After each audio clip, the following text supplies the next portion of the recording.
This is a reading from my new romance novel I'm working on called Age for Love. The first 5 chapters are on WeBook. I link to it on the right-hand side. Chapter 1. Zoey Bella awoke under the bridge, and she was late. No, this couldn't be happening. She snatched her small, battery-operated alarm clock off the ground and shook it. Then she tossed it at a rock by the water. It pinged off the rock, plunking into the river. Grr! Of all days, how could this happen today? The one day that really matters, that really means the world to her. The day that she has to be at the most important interview of her life. She had wanted to go to the San Francisco Conservatory of Music ever since she graduated high school, but she put it off because she moved in with Brian, her lame ex-boyfriend of 3 years who dumped her for no reason. After he dumped her, she applied at the Conservatory of Music. They set up an appointment for her. That was a month ago, and now she was going to be late. She ripped her sleeping bag off. The brisk air touched her bones. Shivering, she pulled on her white coat, one of the few possessions she still owned. Brian had let her keep clothes, perfumes, makeup, and whatnot, but she had no place to store those things, so she hid them in an abandoned building. She could have asked her mother to hold on to them. Then her mother would have tried to convince her to stay there until she got her life together. Zoey would never stay with her abusive mother again. It was why she left in the first place. Once Brian had asked her to move in, she did. Maybe that was a stupid mistake, because her boyfriend left her with nowhere to go. Oh well, being homeless wasn't so bad. She was able to save up a lot of money this way, no bills to pay. Snatching her handbag from the dirt, she rushed out from under the bridge. She glanced back. The muddy river rushed under her home. As she waved a brush through her hair that she pulled from her bag, her stomach growled, and she thought about going back for her can of mixed fruit. Crap! She couldn't leave it there. Someone might steal it. Running back under the bridge, she passed a few large rocks. Her living space looked nice. She always placed her trash in a cardboard box next to her bed, which she regularly emptied. One day she had passed by a hotel that was tossing out mattresses, and she acquired one. So she had a clean mattress on top of a blue tarp and a nice sleeping bag she had gotten from the Salvation Army. It would do until she could save up enough money to get an apartment. Tossing the can into her bag, she ran across a small field, a street, and a parking lot, then entered Mervyn's. She glanced at her watch. If she rushed, she could catch the next BART. After passing a group of kids, she entered the public bathroom. If her stupid alarm clock had worked, she would have had enough time to use the showers in the hotel's sauna room. She would do that on her way back. Instead, she washed her face in the sink and quickly applied makeup. Then she searched her purse for perfume. Where was it?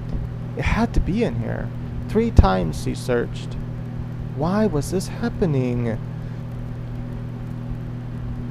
She stopped thinking about her perfume and looked at the mirror.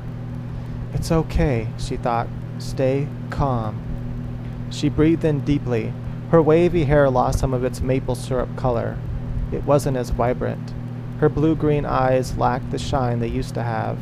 She touched her pale skin and frowned. She grabbed one of the plastic spoons from her bag that she collected from Denny's. Then she peeled open her can of mixed fruit. Good thing she didn't need a can opener for this kind of can, because that was at the abandoned building. After gulping down the fruit, she tossed the can in the trash and scrambled out of the bathroom. The perfume section caught her eye.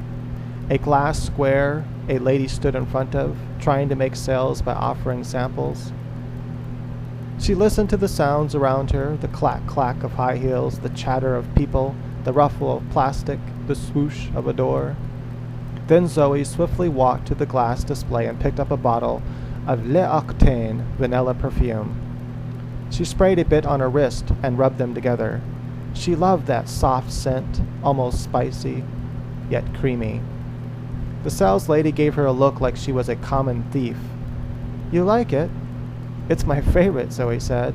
As she rushed for the doors, the blonde said, These are samples, not freebies. sorry," she yelled over her shoulder. She sprinted all the way to the BART, making it just in time. Out of breath, she sat down on one of the blue padded seats. It hurt to breathe. She was out of shape. When she was in high school, she could have easily sprinted to the BART without losing her breath. She couldn't keep her hands from shaking because she thought about how she had to sing in front of Sonia, and it didn't help any not having the time to warm up her voice. Maybe she could warm up on the train. Yeah, right, like that would ever happen. The train stopped to pick up more passengers, and it made the sound of a tightly packed air being released from a canister. One man wearing a nice white shirt and black slacks entered her car. His black hair feathered nicely like a movie star. Why did her heart race? She had seen plenty of good-looking guys on the train, but this man was more than handsome. He was exotic and tantalizing. Why couldn't she stop staring? A strong desire to know more about him grabbed a hold of her. But that's just silly, she thought. He smoothly walked by her and sat 2 seats up on the other side of the car. His cologne stimulated her senses. Was that the car?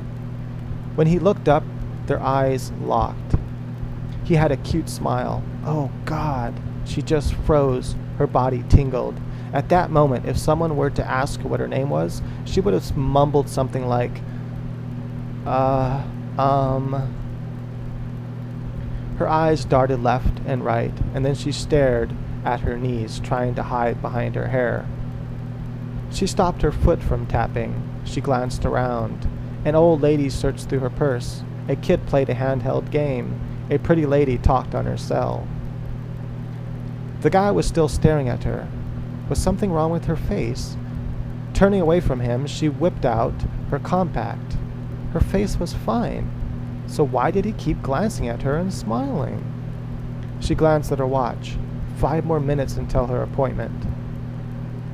The handsome man stood. Wait, was he walking over here? She asked herself. He sat down next to her. She went stiff. Her face grew hot. Please don't talk to me, she thought. Why was she so nervous? As if he would be interested in her, and besides, he was too old. Zoey just celebrated her 22nd birthday, and this man had to be 30. Where are you headed? He asked. She played with the strap of her black handbag. She cleared her throat. The Conservatory of Music? Really, I work near there. She wrapped the strap around her finger, twiddling. Open your mouth and say something, she thought. What do you do? He glanced out the window at the passing buildings. Can't really talk about it. Oh, you're that embarrassed by what you do? She was feeling more comfortable. Brave. You model underwear or something. Did I just say that? She looked down, closing her eyes, wishing she would just disappear. He chuckled. No, nothing as cool as that. Sorry. For what?